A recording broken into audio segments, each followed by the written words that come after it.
hari muri 2022 niyo idée yanjemo donc nari nkiri muto ndafise entreprise ikora muri événementiel, ikora ibintu by'abana yitwa Funky. Nibaza yuko ari na innovation ngaha mu Burundi kubera ko nta hantu namwe ndabibona entreprise yifokaliza gukora ku bintu by'abana gusa, bose bakora événementiel ibyo tumenyereye, amamanza, mariage, iki. Donc ico nico kintu novuga yuko ndi fière yaco, nikreye n'amaboko yanje n'umutwe wanje. Yego.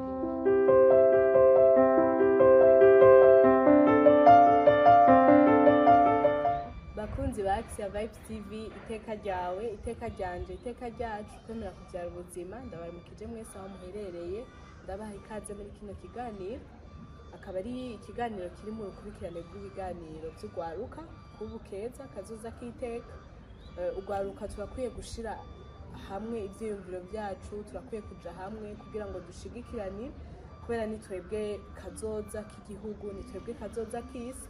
No musi rero nkabafise umutumire w'iteka aje kudusangiza ibintu byinshi.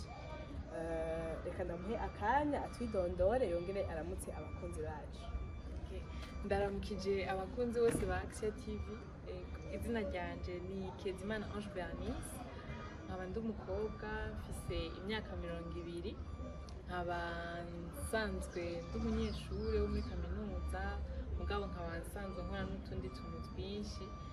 Ego nkaba ndi umwana yakuriye mu Gihosha ariko ubu mba mw'Irohero. Ego nibaza ko presentation yari Urakoze cyane, mbazi ndagushimire ku kanya waduhaye ukaza gusangira uyu mwanya natwe kuri Axia. Hari abajene benshi tugenda tukwegera tukababwira baze bagira ico bapartagije ku bandi bajene bakurikira Axia, ariko bakanka, bamwe baratinya kamera, dufise ibyo tuvuga, ariko ndibaza ko umuntu wese experience yiwe irashobora kugufasha. Experience yawe ndaza izofasha benshi, nkuko duhora tubibona mu feedback abantu baduha mu biganiro tuba twagize, hari abo bifasha. Donc ugwaruka ntitwitinye gupartaja ivyo bintu tuba twarabayemwo, ukuntu tubayemwo. Uno munsi bishobora kugira uwo bifashije canke uwo biteye intege, nawe akagira ico aterereye muri kazoza k'igihugu. None Bernice, ndabona uri mu rungane rw'ugwaruka ariko nanje ndimwo. Mbega ugwaruka bw'ubu ubona baravuga kwiki aho ubaye canke muri entourage yawe aho uherereye, aho usanzwe uri, ubona ugwaruka bw'ubu baravuga ko iki? Bon, ugwaruka bw'ubu kenshi baravuga yuko turabana bavutse ibintu byoroshe. Mugabo jewe ndi fière yo kuba mu gwaruka bw'ubu kubera ko turafise inguvu, kandi no mu masosiyete menshi ubu urasangamo ugwaruka cyane par rapport y'abantu bakuze. Nicerekana yuko turiko turagerageza gushiramo inguvu vu que kera atabana bakora. Ikindi naco mugabo defo dufise, nibaza yuko tuba influence cyane n'ibintu byo mu mahanga. Turaba influence cyane, ntituronka umwanya wo kwimenya tukavuga ati jewe ndinde réellement. Urumva ntitwifatira umwanya, ahubwo dushaka gusuiva amamodeli y'abandi. Yego je nibaza ko dukwiye gufata umwanya twiyumvira ati jewe ndinde, nshaka kubiki, apana nshaka kuba naka, no, ahubwo nshaka kubiki réellement mu buzima. None rimwe na rimwe kumengo biragoye, sindiko ndavugira abahandi nja muri kote yabo, mugabo rimwe na rimwe biragoye. Hari abantu vraiment usanga badufise ko influence, ugasanga hari ibyo dushobora guresista, hari n'ibindi tudashobora guresista. Mbega iyo umuntu ari muri, reka mvuge muri leta, yo gushobora kuba influence n'abandi canke uko kwirinda kuba influence n'ibiyinya bibi canke izindi nzira atari nziza, umuntu aba akwiye kwikomporta gute? Ubundi kuba influence ntibyari bibi, kuko turakeneye n'ubundi gutera imbere, kandi nta muntu, abantu bake bakora ikintu kubera aribo baciyumviriye. Yego kubera dusuka, kubera twabibonye, twambara neza kubera twabibonye. Kuba influence turakwiye kumenya gutoramo eske iki ni ciza canke ni kibi. Yego niyo niko dukwiye kuyumvira ku kintu tukavuga ati eske iki inyene nagikora ni ciza canke niganye ikintu kibi.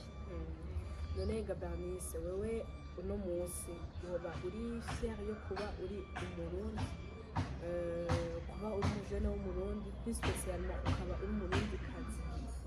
Yego nari nabivuze yuko ndi très fier yo kuba umurundikazi kubera ko nibaze ko dufise akantu si kwishima, nibaze ko dufise akantu twisangije twebwe abarundi. jewe ndi très fier no kuba muri no generation kuko ni generation uko nabivuze ubu unye iraboneka mu bintu cane, mu bintu byinshi usanga harimo abajene bafise inguvu biruka, donc je ndi très fier no kuri no kuba ndabarimo.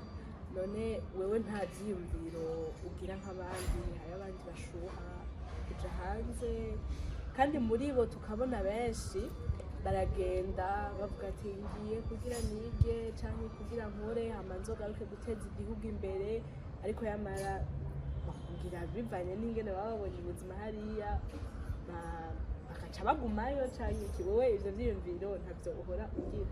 Vraiment ntitwobeshe, ivyo vyiyumviro twese turabigira mugabo mu buzima nibaza ko bisaba kugira choix ukavuga ati nshaka kugenda pourquoi faire réellement. Nimba ubona niwagenda à l'étranger ariho uzoshobora gukora cyane, genda. nimba ubona ugumye ngaha ati niho nzoshobora nyine kuba productive, guma aha. donc rero jewe nibaze yuko nagize choix yo kuguma aha ko ariho mbona nyine nshobora gukora neza. Murakoze cyane Bernice, ndabibutsa ko turi kuri Axe ya Life TV. Iteka ryawe iteka ryanje iteka ryacu twese ukwemera kubyara ubuzima. none Bernice, ndakunze kumva bavuga abajene b'abanyafrika surtout abajene b'abarundi ngo ntituri creative, ngo niyo tugize ngo ikintu usanga ngo tugiye ngo kugira ngo ico bana twagize kuri bya bindi twavuze ati dushaka kumera abanaka. Mbega ni ukonya kutaba fier y'ivyo uba ufise ku buryo uvume ngo wogira nk'ivyanaka no kwikompota nk'ivyanaka naka yarakoze kiriya nanje reka nkora iki? wowe ubivuga kwiki? Bon, nibaza ko oya baratubeshyira kubera ko Barundi turafise impano nyinshi zo ngaha mu Burundi turafise impano nyinshi, ahubwo nuko tubura aho tuzidevelopera, turabura amajwi adushikana kure. sino abanyafrika vraiment bari ku kivi, barashyiramo inguvu. uravye aha muri ville hariho ahantu basigaye bagurisha que du made in Burundi, uhinjiye uravuga ati no aha nyine byakoze umurundi, urahakwa kubiharira ati ni ibintu biremvye. mbwa nibaza yuko baribesha cyane bavyibaza.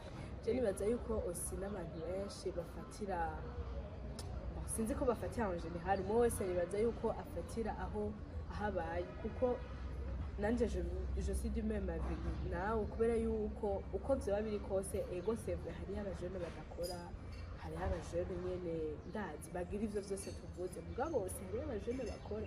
umunsi hariho abajene birigwa bariruka kugira baronke ndazi ico bifashisha mu buzima.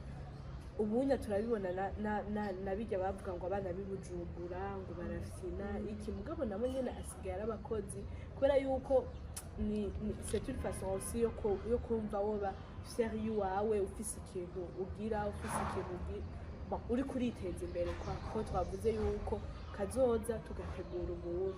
ndakunze kuvuga atacu uri kurakora ubundi nta kazoza kawe uri urategura. Imana ntizomanura ibintu tuje tubibona ngaha ari hasi, no bisaba gukora, bisaba kugira ingufu. rero nibaza yuko abantu bavuga barageneraliza, ahubwo je nibaza ikindi kintu kibuze nuko kwakuhajanya hagati yacu, kubera yuko uno munsi umwe aragerageza iki kikanga, hama agaca yumva arabaye découragé bivanye na milieu arimo, bivanye n'ubushobozi afise, iki agaca yumva arabaye découragé. rero jewe vraiment ndakoraje abajene twese guparticipa muko gutera imbere personnellement kwiwawe, guteza imbere umuryango wiwawe, nose guteza imbere igihugu. none Bernice, wewe nta ikintu nk'ahazaho uba ufise uba warakreye canke uri umufondatrice waco canke urimwo ndazi. Bon jewe mbere vyanabaye ku myaka mike cane ndibuka ko nari mfise hari muri 2022 niyo ide yanjemo donc nari nkiri muto ndafise entreprise ikora muri evenementiel, ikora ibintu by'abana yitwa Funky. Nibaza yuko ari na innovation ngaha mu Burundi kubera ko nta hantu namwe ndabibona entreprise yifokaliza gukora ku bintu by'abana gusa, bose bakora evenementiel ibyo tumenyereye, amamanza, mariage iki. Donc ico nico kintu novuga yuko ndi fière yaco jewe nyine nikreye n'amaboko yanje n'umutwe wanje. Yego ni byiza kweri vraiment, ni ibintu bitamenyerewe ino mu Burundi vraiment nk'uko ubivuze. None wodupartaja ingene d'abord ico kintu cakujemo, ingene vyakujemo, hama kubera iki washozishije abana, kubera iki utashozishije ikindi kintu, mbega nico wabonye co guhaporta ndazi ingene vyagenze. Okay, jewe bayita amashuri yisumbuye secondaire nayize kuri Saint Esprit. Ego kuri Saint Esprit rero hariho concours ya mihaba yitwa jeune entrepreneur. Sinibaza ko yaba honyene, hari n'ayandi ma école bagendako. Rero iyo concours igihiza jewe namye nkunda abana kuva nkiri muto, ndafise n'umwana wo muri quartier twaguye mu mbabura n'umuteruye abavyeyi bakazona ibiganiro bambabarire. Urumva namwe nkunda abana cane malgré que nanje nari umwana. Rero iyo ntuzenye concours igarutse ndiyumvira est-ce que sino kwandika projet kuri bya bintu vyanje nkunda, ndagerageza ariko kwandika kuko bagusaba wandike projet, mugabo projet nyine ntonya ingana niyo age. Ego ndandika iyo projet avant mbere nananditse projet nifokaliza cyane je nashaka kugarukana la magie de Noël. Mu kwandika projet navuga yuko nogarukana le Père Noël, abana bagasubira akaviva ijya moma nk'umwana tukaza muhiri wawe tumuzaniye cadeau na Père Noël. Hama ndagipartaja umwe mbo dusanzwe dukorana, yumva ko ndamutahije cyane, ndakimupartaje ambwira ati no atahubwo gikuze kwera iki wo ukora kuri Noël gusa, gikuze ukidevelope hama ugire udura kora ama evenement y'abana. Nk'uwo mwana avuga ati ushaka Spiderman, ukamuzanira tenue, ukamugira decor gato ya Spiderman, nyine akaviva iyo mumoma. Kuko no mu rubanza uzorabe kenshi no mu manza abana babwira ngo abana muri sale. Yego ngo abana muri sale. Donc just nubwo nabikoze ngo kubera ngo amahera ngo canke no, nabikoze kubera ndabikunda cyane. Rero amaze kumpa iyo ide ndandika iyo projet batoramwo abantu 5 mu banyeshuri amajana, ndagirirwa amahirwe yo gutorwa mu cambo wa kabiri. Ndose prix rero navuga ati ibyo bintu biri faisable vu que na prix naironse.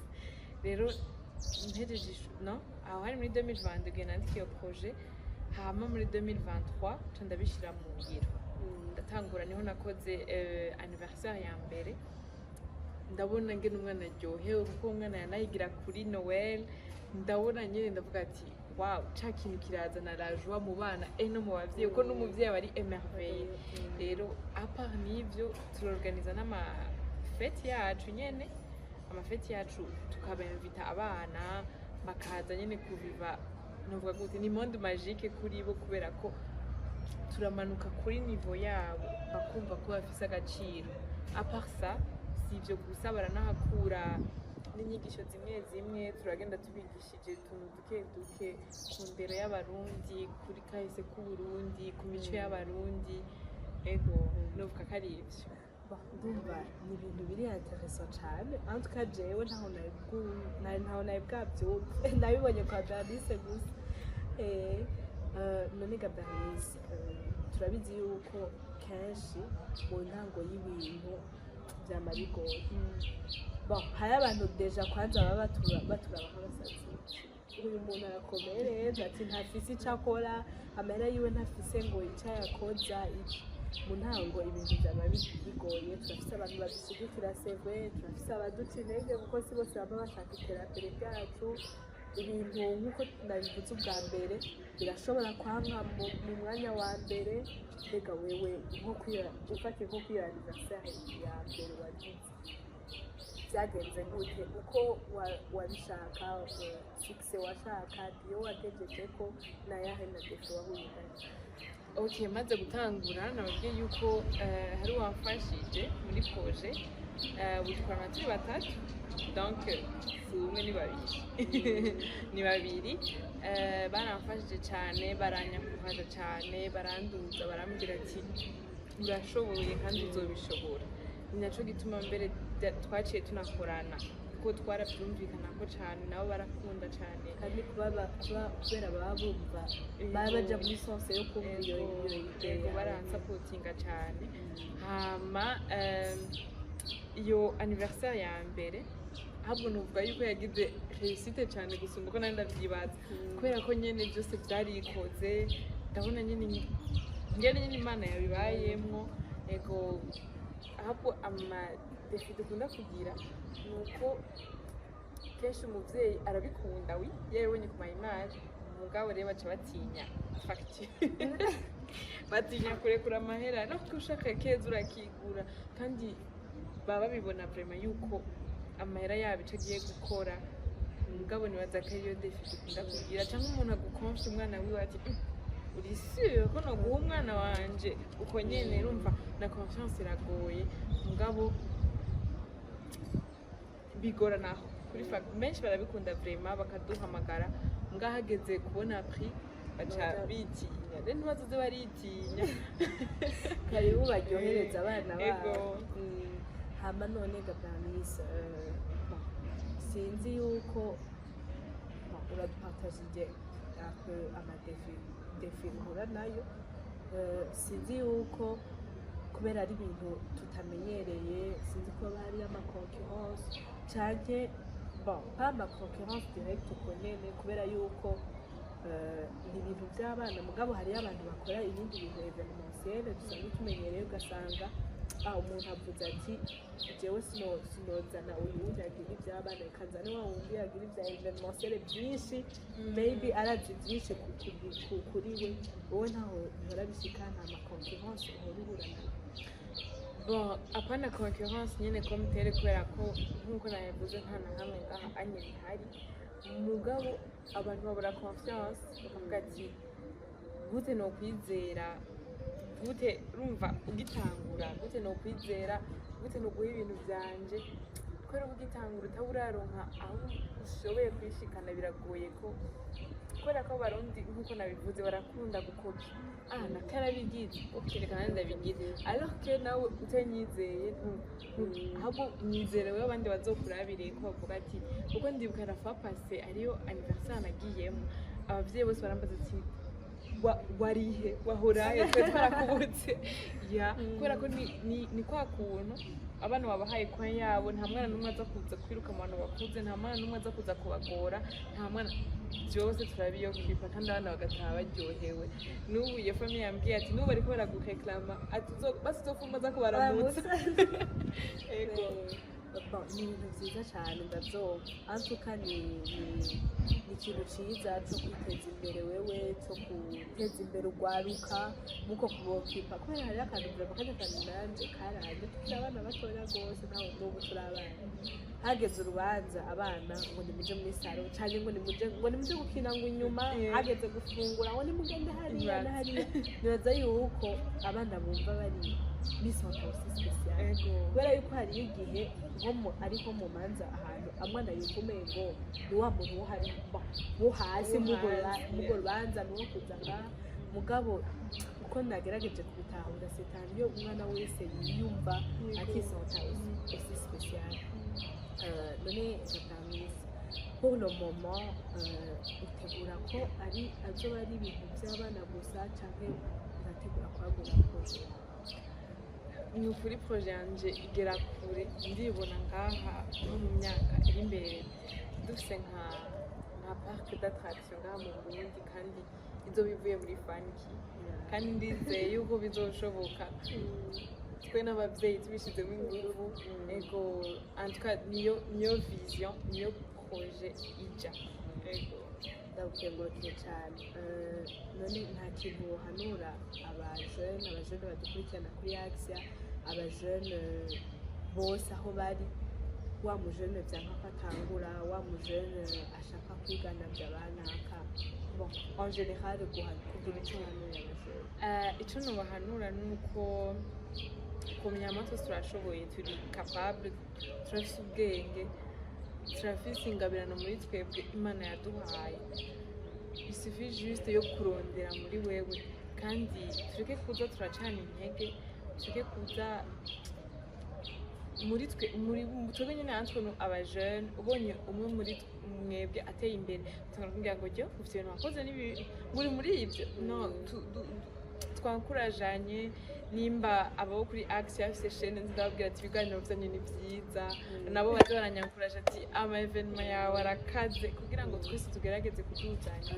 Bernice reka ndagushimire ku kanya waduhaye kuri experience yawe waje kudupartage ndabashimiye ndaguhe akanya ngaha kuri Axia dukurikirana n'abajene benshi hari abantu badutwenga cyangwa batimva ko bishoboka igihe tugitangura ariko turashima Imana aho tugeze natwe nk'uko babivuze twatanguye atana kimwe ariko turashima Imana aho tugeze ndaguha akanya si hari ico ubasaba si hari ico wapartage abakunzi ba Axia bose abajene okay